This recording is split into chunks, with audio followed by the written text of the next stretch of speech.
అందరికీ నమస్కారం. అస్సలాం అలైకుం. మైసెల్ఫ్ డాక్టర్ నూరి పరీద్, మీ 10 రూపాయల డాక్టర్.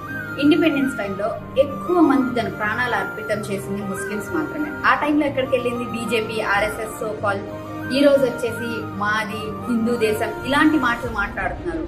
నవనీత్ కౌర్ లాంటి పెద్ద పెద్ద వాళ్ళు కూడా జై శ్రీరామ్ అన్న వాళ్లే హిందూ దేశంలో ఉండాలి, లేకపోతే హిందుస్థాన్ లో ఉండకూడదు, ఇలాంటి మాటలు చెప్తున్నారు. ఒక్కసారి ఆలోచించండి, అమిత్ షా గారు 4% రిజర్వేషన్ ఎత్తేస్తాము అలా అంటున్నారు. అలాంటి వాళ్ళతో కలిసి టీడీపీ పార్టీ వాళ్ళు పొత్తు పెట్టుకున్నారు. ఏ ముస్లిం అయినా సరే ఓటు వేస్తారా? మైనార్టీస్ కి ఇక్కడ అన్యాయం జరుగుతుంది. రేపు మన కంట్రీ, మన ఇండియా, మన భారతదేశం అనుకుని మేము చిన్నప్పటి నుంచి చెప్పుకున్నాం.